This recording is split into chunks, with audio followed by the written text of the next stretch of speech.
Welcome back to Banner Saga 3. We're at the gate. You squint in the sunlight outside the cool shade of your tent, and the smell reminds you of the small farmhouses you once lived near in Score. The field is full of horseborn, a lot more than there were before. Uben stands in their midst, the shepherd of a confused flock, each chatting with Gunnulf, catching up on lost time. Uben spots you and waves, beckoning to join them. These horseborn lost a lot of leaders all at once, he tells you about the newer arrivals. They haven't found a lot of sympathy here in Arberrang, despite helping defeat ruin. Hate to crowd your camp, but what would you think about taking them under your wing? Are you sure that you want that? We won't know until we ask, Oberon replies. In times like these, I believe it's better to have too many friends than too few. Have a horseborn ally speak to them on your behalf. Several of the horseborn who had traveled in your caravan are nearby. Considering Cannery's troubled past, you think it would be best to leave her out of this. Ask skilled trader. You remember Scat was a trader before we met, and he has experience speaking to a stranger. Uben translates your request, Scat addresses the crowd and trained force, and grabs the full attention of the tribes with the spirit the conversation may need join, tells you. You say that. 57. Not bad. What kind of trouble stirred up that we need the whole clan? The kind that turns into an angry mob. You don't say. My least favorite kind of mob.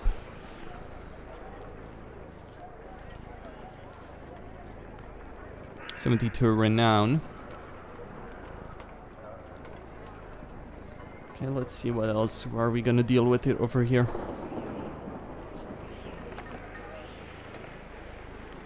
Though still gaping holes in the splintered walls, you glimpse the dredge indolently lurking. Bleary-eyed workers do their best to fill the cracks. The four men spies you.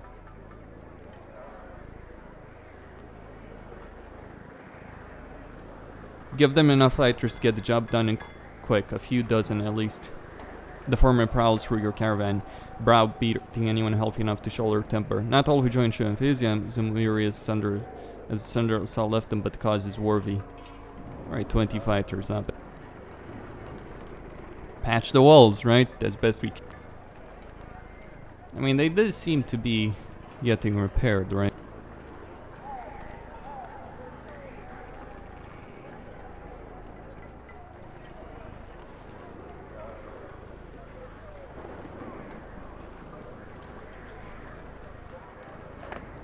So many survivors occupied the dirt along the common paths that they begin to blend together. A young girl conquers her shyness and becomes begging for food at your feet. Others are inspired to do the same. Compared to these people, you have a considerable amount of supplies. The real question is how much you're willing to spare for those who aren't in your clan who will keep coming in the future.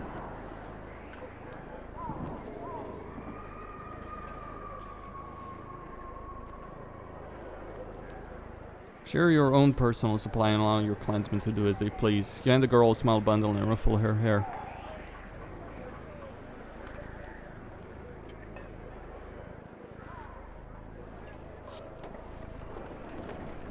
I mean, just a bit.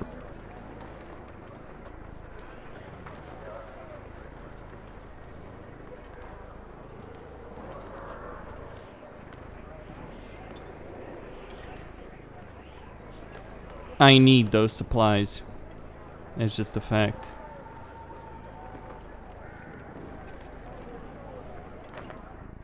Dredge killer, shouts a woman as you approach. Contrary to what sounds like first like an angry mud, the opposite occurs. Thankful.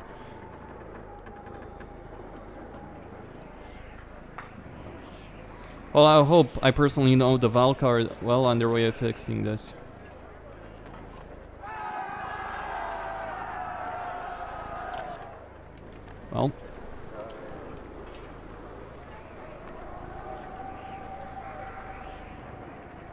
Well, these walls are severely shattered and they need repairs. At least they seem to be making some progress on the walls. Let's see. Nice when we don't have to be responsible for absolutely everything. After dealing with that Sunder, well, they finally pitched in, and once they realized they're not going anywhere.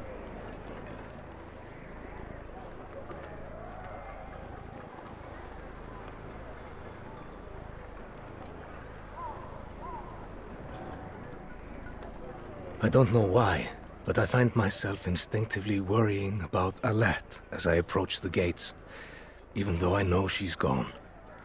Despite everything else going on, it's still mankind that worries me the most.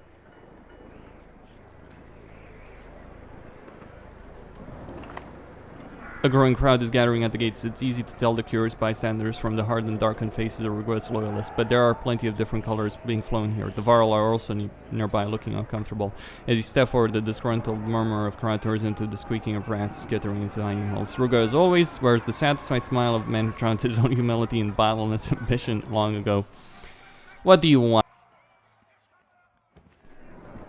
Aha, our saver has joined us. Maybe now we can hear some sense. I'm tired of listening to your bitch yap.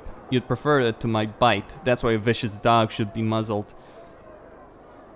You don't see the irony in that coming from you, Ruga. I don't know what you mean. As usual, I only want to protect our people, but Olive hears what she pleases. You only want to condemn. It starts with the dredge. How long before you convince them that we're the next enemy? What do you mean start with the dredge? She would throw away all our sacrifice to let them walk through the gates. Just as there are Varl here, horseborn, many of those outside those gates are women and children too. We've known this. We've even taken in a dredge infant whose mother was slain. It's been amongst you this whole time. Ruga's eyes grow wide at this. A disapproving murmur ripples through the crowd. Be that as may, tell me why you just lost good Varl fighting them for hundreds of years. When our leaders tell us to fight, we fight. The dredge are no different. Bellower is gone. Eyeless and Ruin are gone. And the rest beating down our doors, crying for blood? No, they cry for mercy. All I'm suggesting, we don't leave them to suffer in the darkness. We can find a way. Before he died, our king said, everyone lives. Who's Ruga to disagree? He is no king. Adleif is right. There is no king here. But there is an agreement made, if I remember correctly. I'm glad you brought your banner. Ruga again turns to the crowd, speaking loudly. The Thunder Slayer, the great hero from Skor, has seen fit in his wisdom to join his banner to mine. You want you all to witness this great union. A collective gasp goes up from the crowd, followed by laughter from some, murmur and disbelief from others. Let us pointless debate over the dredge in here. Let there be peace between the clans.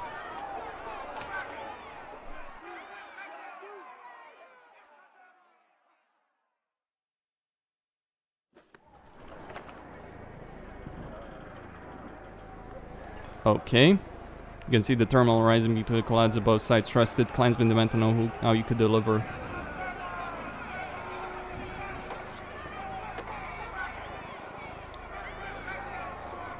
Everything will be okay, I'll let it go.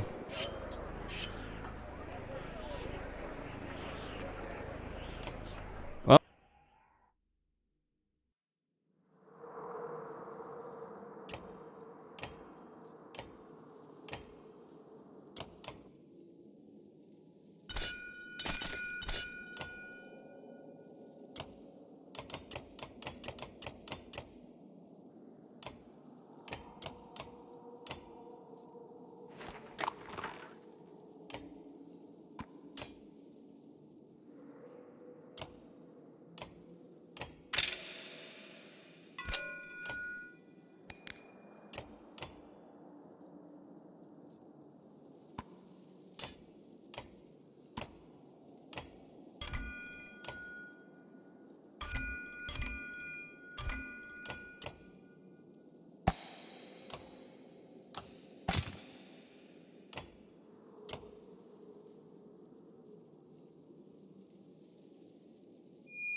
Alright, not bad. I almost lost Hakon, but although he's a great damage dealer, he's vulnerable to taking quite a bit of damage himself. Alright. Lull in the fighting, but looks far from over. If anything, it's just begun, and that worries you most. There's no need for this, you shout. It falls on deaf ears. The wind picks up. Storm funnels approach it, crawling above the gates, riding it to Zephyr, her planning on her curiously untouched by the maelstrom. She lands amidst fighters like a leaf delicately falling from a tree, somehow terrifying in its grace. Top of this lunacy, she howls. What's this? Put your weapons down. Even Ruga's unflappable demeanor seduced in the Valka's presence. Traitors threatened to open gates and let loose the dredge. We only meant to stop them. Liar, you're the only real threat here, Ruga. Warped creatures reside within the coming darkness, twisted and ferocious. That is the truth right now. I would have come sooner, but I was searching for a solution to protect Arberrang, and may have found one, if everyone can be civil for a moment. Where are the king's menders? I need them all. They've done as they please since mine elf died. He's dead. Then as the last surviving Valka, I'm taking control here. I expect the rest of you to put aside your differences while I gather the menders. What did he mean about warp dredge? The darkness brings madness, not death. When it covers Arberrang, the warp tool will be drawn to us like a moth to the flame. Zephyr rubs her temple in frustration. You don't need to befriend the dredge, only make space for them within the walls. When the warp come, they will be relentless. We cannot afford to give them more weapons against us in the coming days. Zephyr departs, ushered by a rising gust of air that lifts her towards the keep. She leaps in long bounds like a spring reindeer at sights within moments. Ruga looks to be at a loss, but only for a moment. How vindicated you must feel, I envy you. But not everyone is so reasonable, so easily persuaded as me. Convince them. He raises his voice again, over the distressed murmur of the crowd. Step outside these gates, brave Rook. Ease our minds. The Valka thinks they can be trusted. Walk among the dredge, Slayer. Throw down your weapons and prove to us how harmless they are. Open the gates. Ruga flinches in surprise when you give the order, but he hides it quickly. Called his bluff, and you have to deliver. Slowly, the large doors are pulled open. Ollie whispers, I'll come with you carrying the baby. Maybe they'll see it as a gesture of peace. We don't know how they'll react. I'll take the baby, but you stay here. Are you sure? I know what the Valka said, but I've put someone in harm's way before and it cost me dearly. I won't make the same mistake again.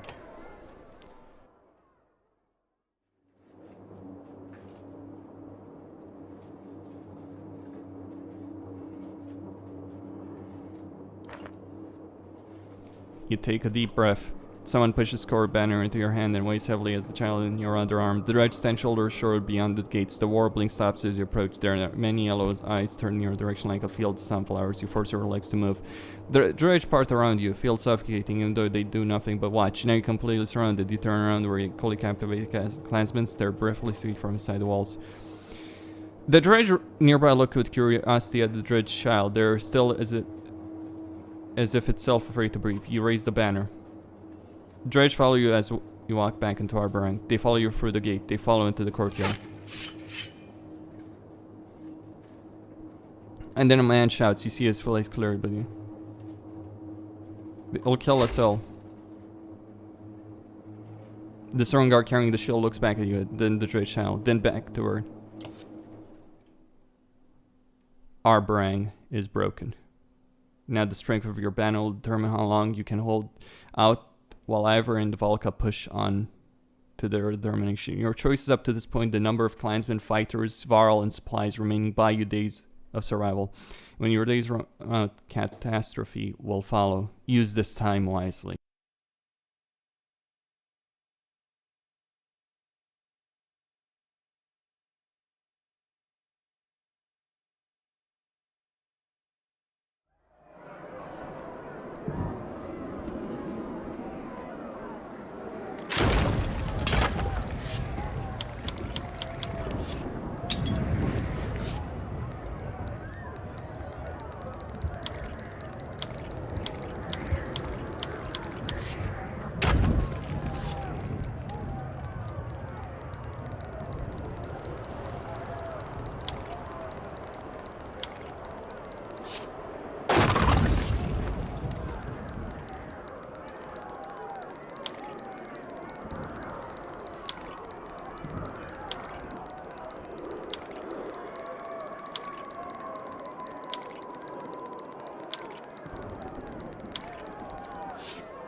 Alright, continue. I did all I could in Arberrang. You find Zephyr near the keep speaking to the Menders she has gathered. She turns as you approach her, very severe. Captain Petrus, what has happened? I told everyone to stop the killing. This has been coming since Meinolf died. And I said I could not have come sooner. How quickly things fall apart. Listen carefully. I devised a shield of light that holds back their darkness, but its reach is limited. By joining their efforts, the Menders may be able to encircle all of Arberrang. It will mean positioning evenly across the walls, and if madmen are running wild in the streets, killing in the springs... Okay. How long can we keep this spell? Assuming the plan works so well, I don't know, perhaps if we rest the shifts. It depends on our food supply, stopping the warp from slaughtering on our Menders. They told me you fought off Xander, no small thing, but that will be nothing compared to what's coming. And the other Valka, Juno, and Ivan, can they put an end to all this? We crossed paths, they continued into the darkness. If they're going to, where I think they're going, and if they actually make it, there is hope.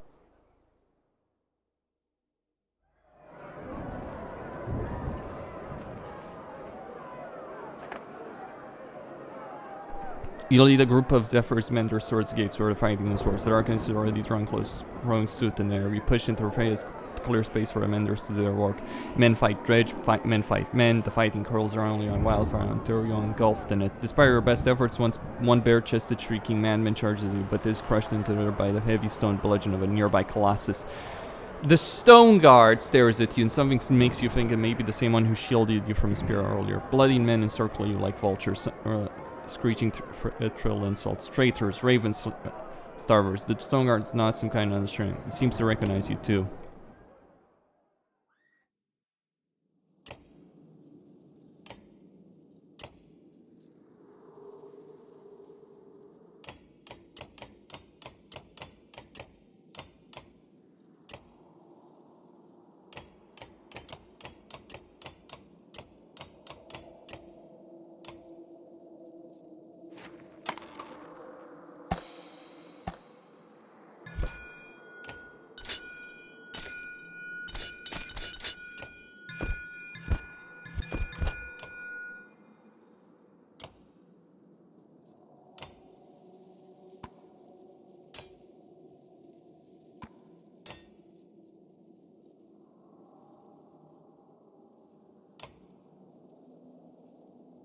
Oh, you want to fight? Say hello to my little friend over here, the Dredge Stone Guard.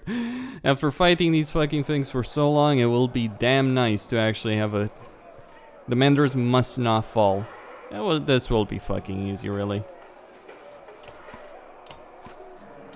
Considering what I have on my side? Yeah. Baby, come and get me. Wait.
Alright, the Menders are safe.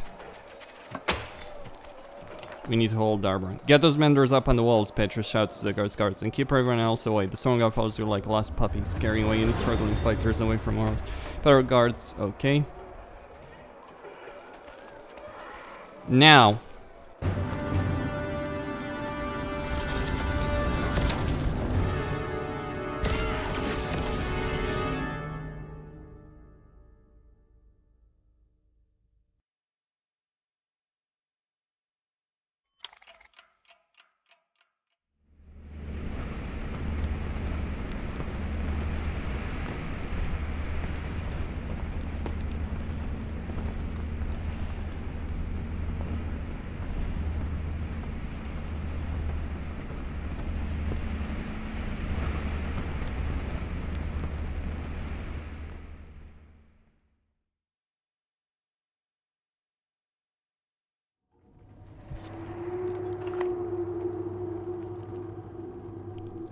The caravans fell silently in absolute darkness until you lost all sense of time and place. Before hallucination and madness, then you left Juno's touch pillow.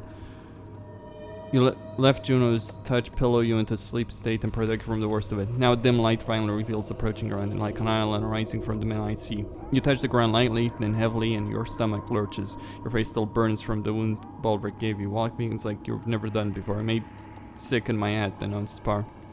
This is the inner earth. This is a cave. I'm not impressed. In the gloom, Juno looks absolutely ghostly, begging you to follow. Reserve judgment till we emerge.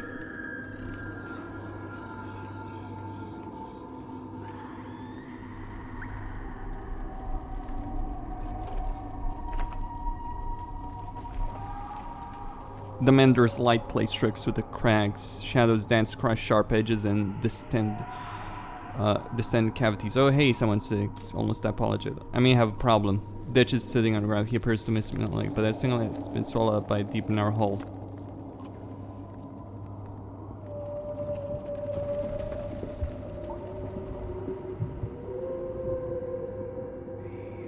Draw weapons in a circle ditch.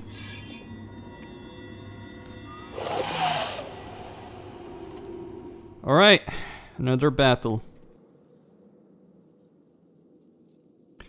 Great, Costin signing out. Welcome to the end, I suppose.